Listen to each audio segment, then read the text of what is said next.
Bloomberg Audio Studios. Podcasts, radio, news.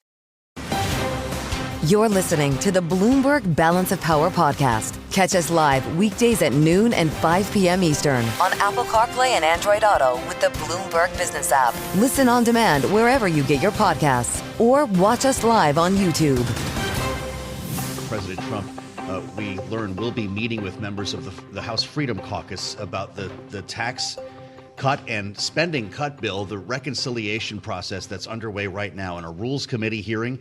Kaylee, we're now, I believe, 12 hours into that process, and a lot of questions about whether we will see a floor vote on what the president calls one big, beautiful bill. Much of this hinges on a deal around raising the SALT cap, and that's why we're really glad to be joined by Congressman Mike Lawler. The Republican from New York is with us now live from Capitol Hill.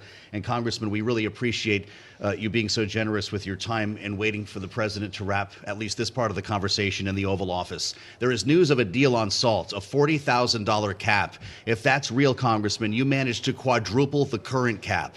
Is that the kind of bacon that you can bring home? Look, this was a critically important negotiation. I was very clear for over 2 years that I would never support a tax bill that did not adequately lift the cap on SALT. We put pen to paper yesterday, met with leadership, worked throughout the course of the day to come to an agreement that would lift the cap on SALT and provide real and immediate and lasting tax relief for hardworking middle-class families. The agreement would lift the cap to $40,000 with an income cap of $500,000 that would be phased out, and anyone making above that would go back down to $10,000, which is the current cap, and it provides for the entirety of the 10 years of the bill, which is critically important to make sure that folks are getting real relief. You look at a district like mine, 3 of the top 4 of the 4 counties I represent are in the top 16 highest property tax counties in America. So when we talk about these issues, this isn't about the rich. This is about providing tax relief to middle-class families who are besieged by high property taxes and high income taxes. And many of my colleagues will say that a lot of people don't itemize and they don't take the SALT deduction. Well, that's true because we doubled the standard deduction, and part of the pay for doubling that was SALT. And so we're seeking, after 7 years of having this $10,000 cap, to provide real relief to the middle class, and that's what this is about. So, Congressman, should we take that to assume, with the terms of this deal, that you are now a yes on this legislation? And assuming you are you aware of any member of the SALT caucus who is not yet to yes with you? I think the members of the SALT caucus, negotiated yesterday in good faith with leadership, with the administration, and we settled on something that we believe in, that we support. Obviously, we're waiting for the final details to emerge out of the Rules Committee, but obviously we made great progress yesterday, and I feel much better about where the bill is as a result. There does seem to be some growing optimism over a possible floor vote as soon as today, Congressman, maybe tomorrow. I know the Speaker wanted to see it happen by the Memorial Day break. Will that be the case? I know the administration and leadership are working to get that done, meeting with members today. Obviously, that time frame is something the Speaker set out to achieve. The objective here is to get the bill passed.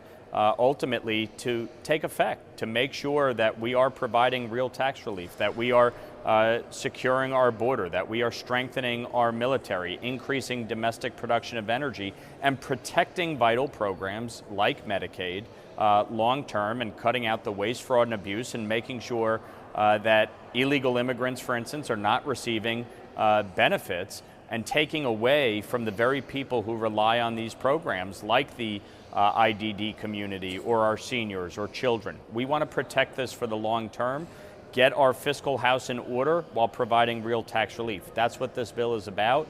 We've been working on it for months. Obviously, anytime you're negotiating, there's going to be a give and take. There's going to be a back and forth. You work through these issues and come to an agreement. And, as I've said many times, anybody who's ever been married knows you're going to have to find compromises along the way. You're not going to get everything you want in life. So you got to work through this, and that's what we've done in good faith. Well, and it's not just compromises within the House Republican conference, but there also may need to be compromises made between the House and Senate, which will take up this measure next, assuming it can get off the House floor. Congressman, has the Speaker shared with you any assurances that the Senate will not make changes to the SALT deal that he just negotiated with you and your colleagues? This obviously has been a big topic of conversation, and I'll keep those conversations private, but I certainly know that the Speaker understands how important it is that this agreement remain intact. I want to go back to the case that you made for raising the SALT cap in the outset, Congressman. We heard from Chip Roy, of course, a loud member of the Freedom Caucus, who I understand is going to be meeting with the president later on today.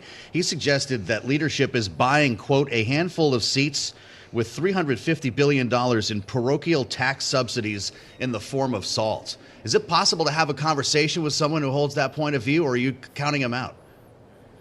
Listen, I respect all my colleagues and their perspectives. The fact is, New York is a donor state. We send more money down to Washington than we get back. So we can get into the subsidy debate about which states are taking money from the federal government and which ones are actually helping fund the federal government. But the fact is that New Yorkers should not be double taxed. They should not be penalized for living in a high tax state. SALT was in effect for over 100 years, and it was used as a pay-for. And frankly, part of that pay-for was to double the standard deduction and provide tax relief to Americans all across this country.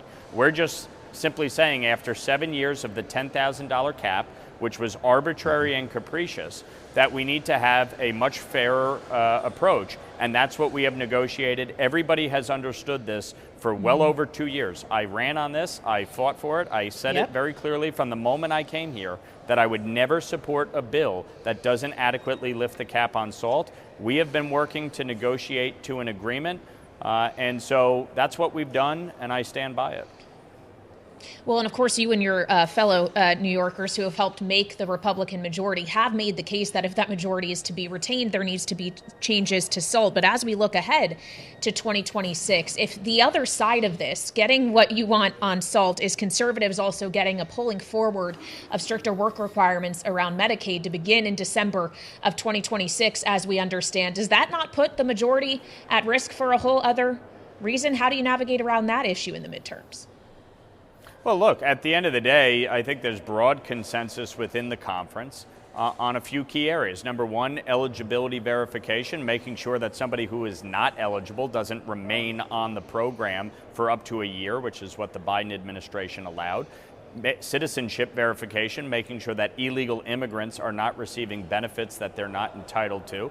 And work requirements. Able-bodied adults without dependents should be trying to work. I mean, you're talking about 80 hours a month of work requirements or educational requirements or volunteering. Anybody who is able-bodied should be trying to improve their life by working. The fact is, Medicaid is a means-tested program. And so as part of that, you are trying to help lift people up, lift them out of poverty, lift them out of their situation. Work requirements are something Democrats fought for years. Bill Clinton was the biggest champion of work requirements. So I don't think the issue of work requirements speeding up from 29 to 27 is frankly an impediment. I think there's broad consensus that we should be trying to help people lift themselves up. Work requirements is a way to help facilitate that as we are providing them with support through Medicaid. All right, Congressman, we appreciate you joining us here on Bloomberg TV and radio. Republican Congressman Mike Lawler of New York with us live from Capitol Hill. You're listening to the Bloomberg Balance of Power podcast. Catch us live weekdays at noon and 5 p.m. Eastern on Apple CarPlay and Android Auto with the Bloomberg Business app. You can also listen live on Amazon Alexa from our flagship New York station. Just say, Alexa, play Bloomberg 1130.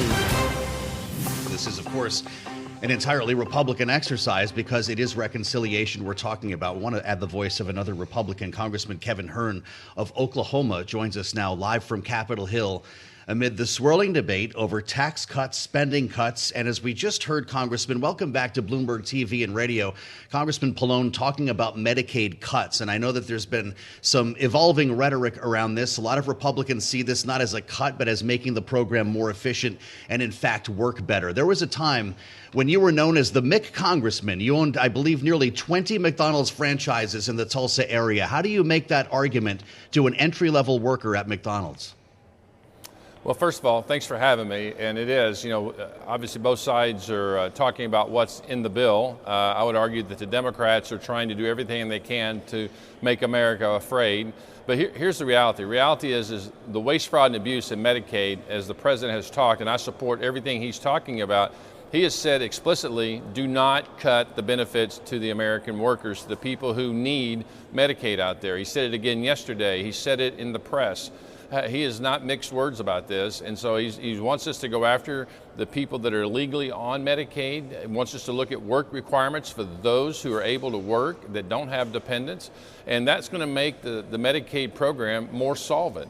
But we also know that the Medicaid program is probably the one area of government benefits that is going to explode and is exploding right now in exposure and cost that's going to be required to keep it afloat into the future.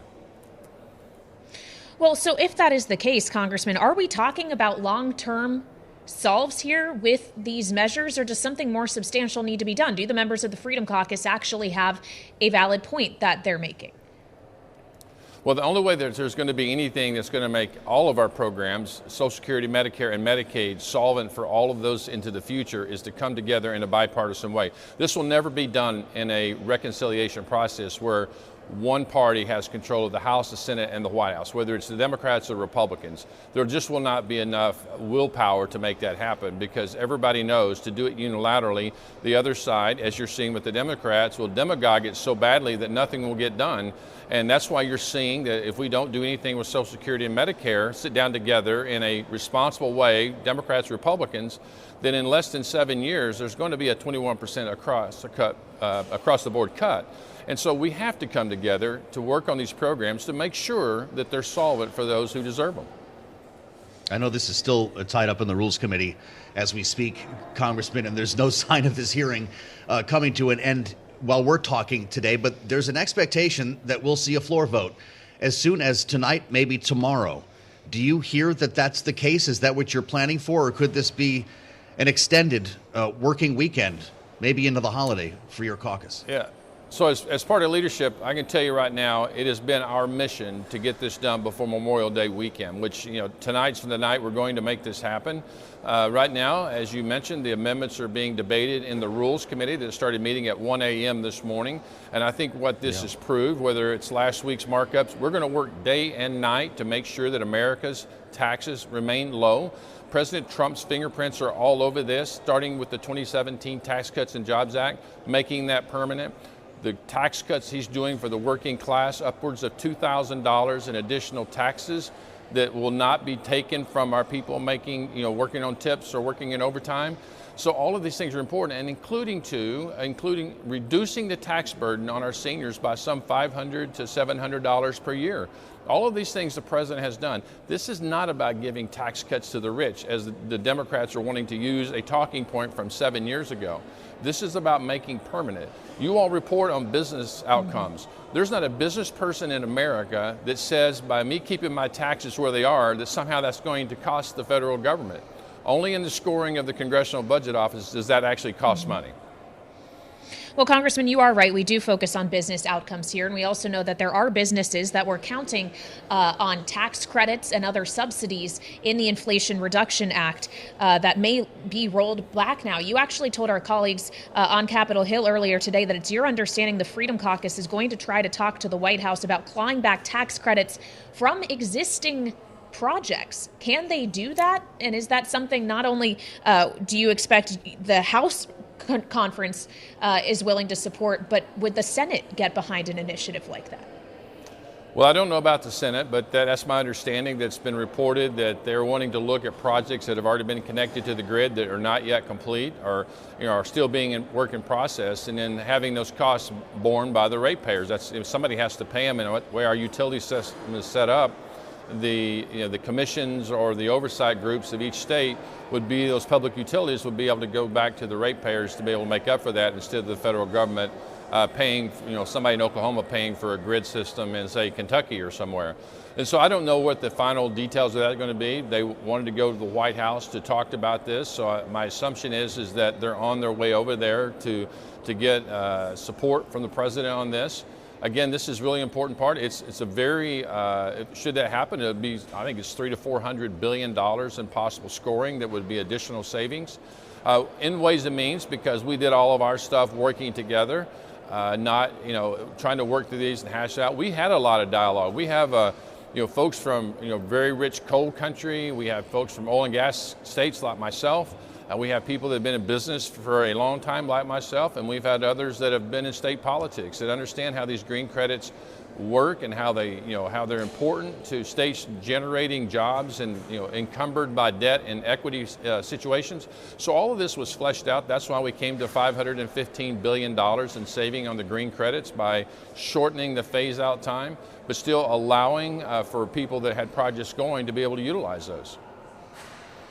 All right, Congressman, we appreciate you joining us here on Bloomberg TV and radio. Republican Congressman Kevin Hurd of Oklahoma here with us on Balance of Power as we continue to follow the movement on Capitol Hill toward trying to get to a vote on budget reconciliation. We're also following the markets. I would note we did see at the top of this hour a 20-year auction that tailed weak demand, and that has sent Treasury yields materially higher. We're now up 11 basis points on the 30-year to 5.08%, and you're seeing a subsequent move in equities as well. The S&P 500 has rolled over in a big way, now down about 1.3%. We'll get more on that with our colleague Charlie Pellet in New York in just a moment. But first, we want to check in with our political panel who is joining us today. Kristen Hahn is with us, partner at Rock Solutions and Democratic strategist, alongside Republican strategist Lisa Camusa-Miller, former RNC communications director. Welcome to you both. As we consider what is happening in the markets right now, especially in the bond market, may be tied to what's actually happening with fiscal policy. So it's great to get your perspective on the direction that this is really heading. Lisa, do you expect that this package, with the changes the speaker is negotiating, either has finalized with the SALT caucus, perhaps still working on the conservatives, can have a vote this week?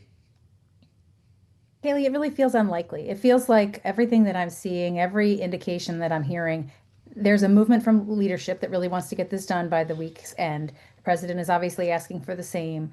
But the Freedom Caucus has said that they do not feel like a vote this week it makes good sense. They feel like it's an arbitrary deadline. And so it feels to me like there are just far too many factions still undecided that would get us through and get this done. This is Wednesday. We still have a rules package. We don't necessarily have that through the Rules Committee. And then that goes to the floor and then more debate happens. So while the movement continues to go and advance itself, it doesn't necessarily, to me, at least right now, feel like it's likely to happen before the end of the week.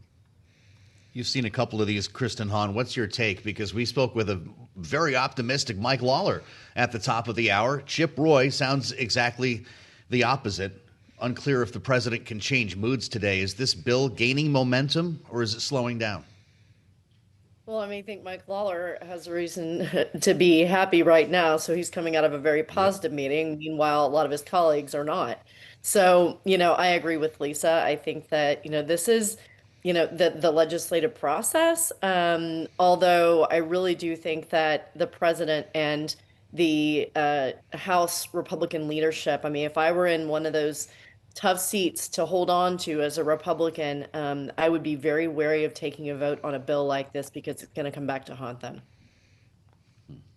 Well, and when we consider what will come back to haunt whom, and the positioning of President Trump specifically here, Lisa, who obviously would like to see a Republican majority maintained to the extent, and he wants to see this package, perhaps first and foremost, passed by Congress. He went to Capitol Hill yesterday to make the case. We understand he'll be meeting at the White House this afternoon with the speaker and holdouts in the House Freedom Caucus. Is he able to convince them today of what he couldn't yesterday, or is he losing his power to exercise complete control over the Republican conference?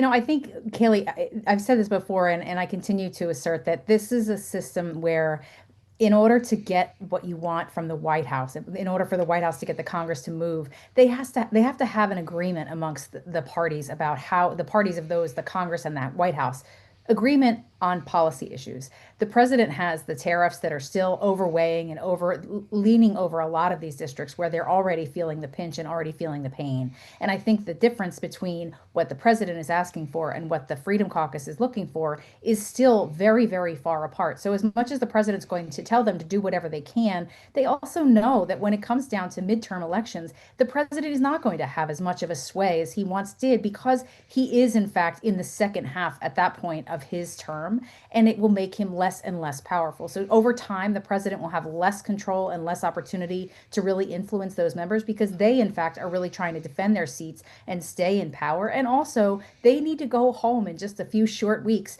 to defend their decision and defend this vote. And that, to me, would be the one thing that stands in between the president being successful and those members in those tough districts taking a vote that they won't necessarily be able to defend when they return in the summertime to their districts.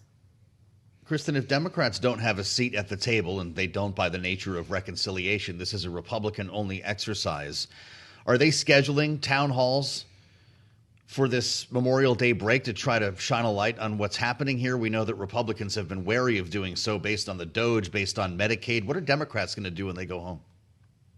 I think it's interesting that you asked because yes, I mean, the short answer is yes. And I know I was in touch with some friends over in the House yesterday about the extent of those plans. And it's not just going home to their own districts to talk to their constituents about what is happening and what this bill actually does, specifically with regard to Medicaid cuts.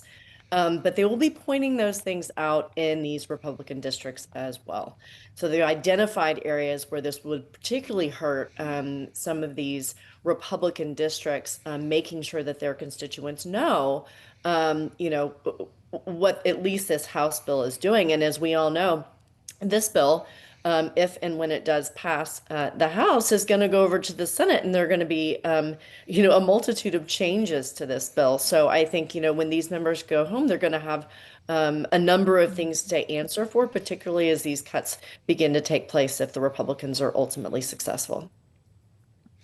Well, and they may have to answer a lot of questions about the impact this is ultimately going to have on the deficit and the long-term burden that the United States and the people within it are saddled with. Lisa, that seems to be what we're seeing evidence of in financial markets today, in the bond market especially, as we're seeing yields rocketing higher on both the 10-year and the 30-year. We're up more than 10 basis points. And we have seen President Trump in the past, granted it was related to tariffs earlier this year, take a look at what's happening in the bond market, identify what he saw as queasiness, and decide to change his course of action. If we are seeing material upset in financial markets, once again, over this legislative package that he campaigned on, that we know he wants very badly, would you expect any kind of similar change of heart, or is this already largely done and dusted? It's really hard to tell, Kaylee. It does feel like he is, while he is saying, damn the torpedoes and let's go forward. The president also is mindful of the fact that if the market takes a hit or if there are shifts in in underpinnings of the market, that he very well will adjust because he doesn't necessarily want to have to answer for that, because he knows that those kinds of signs are signs of long-term pain and not short-term pain. And that's the other thing that I think he will be watching for and his advisors will be watching for. But ultimately, Kaylee, he wants a win so badly. He wants this big, beautiful bill, one big piece of legislation, which, good golly, I'm as old to know. I mean, the last time we did that was in 2010 when we passed the Affordable Care Act. So it's been a long time since we've had a great, big, giant bill get passed in the Congress in the way that the White House wants to see it done. But, if anybody's willing to take the shot and take this unprecedented stance and way to move, it'll be Donald Trump. Kristen, it's interesting as we consider what we're seeing in the bond market here, the concerns on Wall Street across the board about rising debt and deficits. This is something that the party in power frequently loses religion on. But it's going to be hard for lawmakers to hide from what's happening in the markets when it's right before our eyes like this. Was extending the current policy baseline the original sin in this process? How come we're not arguing about how to pay for it? I mean, I think I do think so. And I think that you're exactly right. The reason why we're not arguing about how to pay for it is because you've got one party control in Washington. They want to extend these tax cuts, and it's very, very difficult to do that if you're looking at actually paying for it. So it's easier to saddle future generations with that debt. And I know it's people, who are in the minority party generally get religion on this and talk about settling future generations, but it really is, and it has real impacts on our national security. And you look at the CBO scoring, and you're going to hear a lot about from Republicans as they come out in support of this bill, talking about dynamic scoring and all of these things. I mean, it's a tale as old as time. At the end of the day, I do agree with the congressman that both sides are going to have to get together and figure this thing out. But as long as there's one party control in Washington, it's not going to happen. Well, the CBO says this plan would increase the deficit by $2.3 trillion over a decade.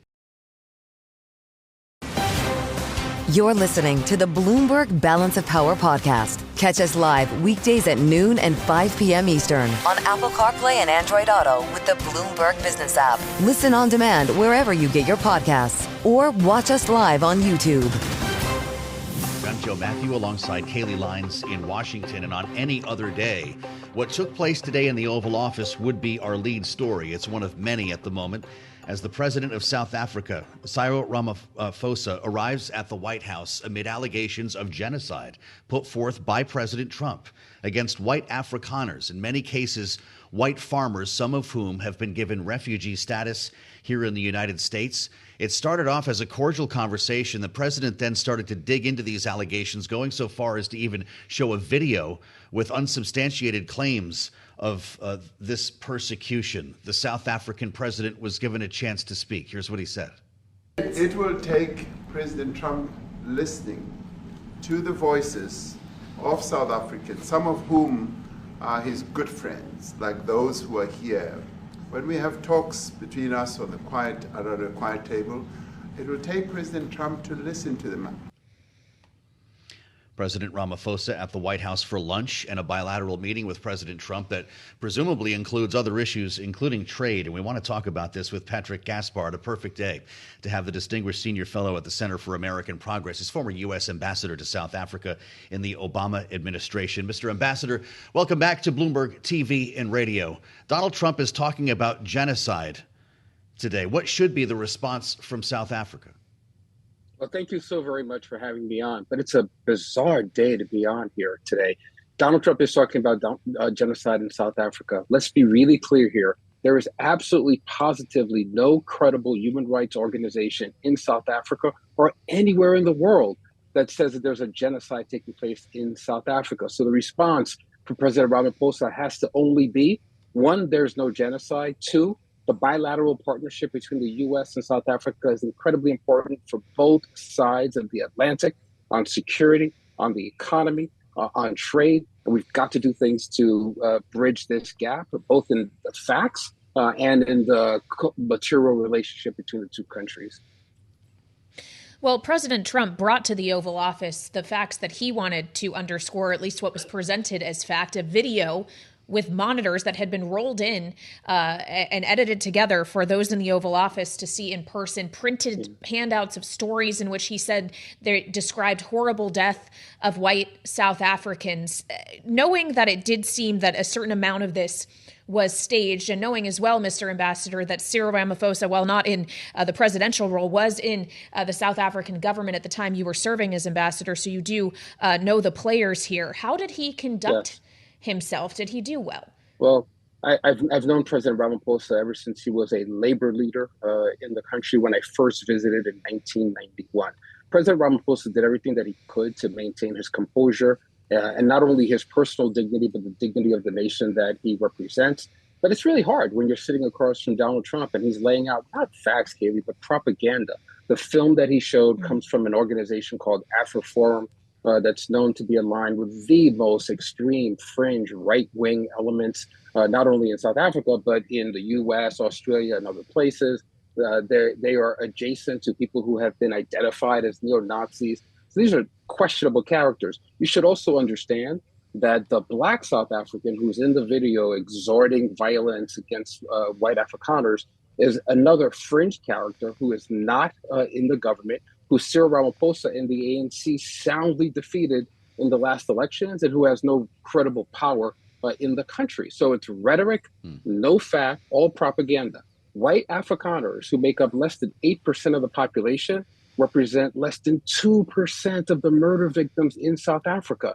Furthermore, that small Afrikaner population also happen to be some of the largest landowners in a country that has real asymmetries of economic inclusion. Those are the things that South Africans are trying to solve for with the partnership of the US through trade, through hundreds of thousands of jobs that are reliant on the African Growth and Opportunity Act that I helped to renegotiate, that's up for renegotiation now, and that Donald Trump and the American people should be settling in a fashion that helps people along the supply chain in America, consumers in America, and workers in South Africa.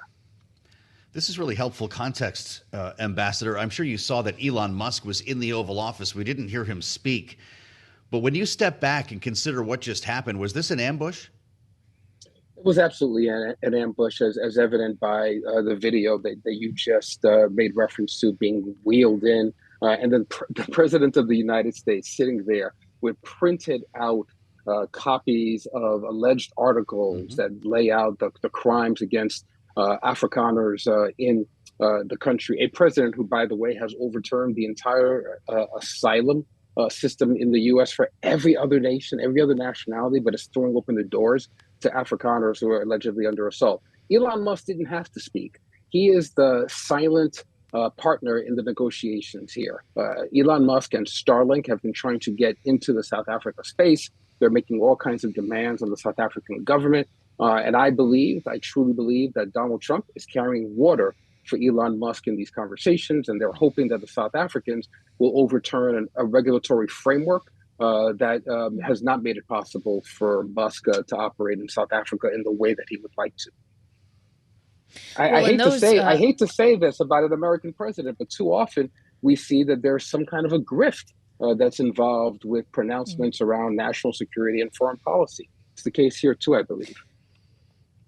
Well, there's another foreign policy issue, though, that the U.S. seems to take particular exception with when it comes to South Africa, and that's South Africa leading the charge in the International Court of Justice against Israel, claiming that Israel is committing genocide against Palestinians in Gaza. That was among the reasons that the Secretary of State, Marco Rubio, in testimony yesterday on Capitol Hill, suggested President Trump won't be attending the G20 summit in November in South Africa, though he didn't necessarily give us a firm answer on that in the Oval Office. Is that policy around Israel reconcilable between these two countries, Mr. Ambassador?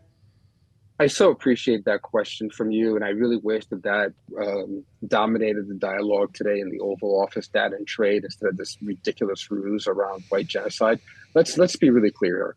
South Africa has had a long-standing relationship with elements of the Palestinian leadership, Palestinian civil society. No surprise to anyone that following October 7th, after South Africa appropriately denounced Hamas, appropriately talked about South Africa's right to exist and to defend itself, that it then in turn took up a defense of Palestinians when they saw collective punishment being taken upon tens of thousands of innocent Palestinians in Gaza and the West Bank. So that should not have surprised anyone if you know about South Africa's history and record as it relates to Palestinians and global human rights.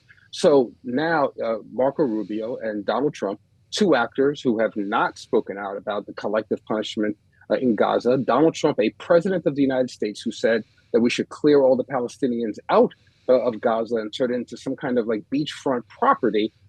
No concern for that. He's now suddenly talking about genocide, but not in a context anywhere else in the world. He defends Putin's incursion against innocent Ukrainians.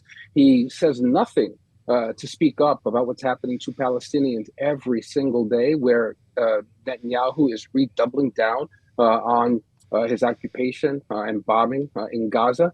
And now he's singling out white Afrikaners who have been ginned up for him by fringe elements of his movement as victims of genocide. The hypocrisy is overwhelming here. So this is a president of the United States, in your view, whose view has been corrupted by Elon Musk. I never thought I would live to see the day where a president of the United States would be siding with Vladimir Putin against an innocent sovereign nation that has been invaded and surfacing myth about genocide in one country in order to help the business interests of one of his principal supporters who spent in excess of $250 million on his election. It's an extraordinary thing. We have something in the United States called the Foreign Corrupt Practices Act. And I think that a responsible Congress would be looking thoroughly at these circumstances. Ambassador, we just have a minute left here, but given everything we've just discussed and the evident tension between the U.S. and South Africa, do you have hope a trade agreement between the two can be reached, knowing at the end of the 90-day period, a 30% reciprocal tariff could be put into place once again? I'm ever hopeful. The U.S. and South Africa have had challenges in the relationship before. I remember being a young activist, protesting against the resistance of the Reagan administration to lay sanctions against South Africa. We overcame that. There is bipartisan support for the partnership between the U.S. and South Africa on trade and on healthcare relief as well. So I think that there are responsible Republicans in the Senate and the House who understand the importance of the African Growth and Opportunity Act, both for security and for economic growth, and they'll increase the pressure to get to some resolution of these charges and of these challenges. All right, Ambassador, we really appreciate you joining us here on Balance of Power. Former ambassador to South Africa during the Obama administration, Patrick Gaspard, now distinguished senior fellow at the Center for American Progress. Thanks for listening to the Balance of Power podcast. Make sure to subscribe if you haven't already at Apple, Spotify, or wherever you get your podcasts. And you can find us live every weekday from Washington, D.C. at noontime Eastern at Bloomberg.com.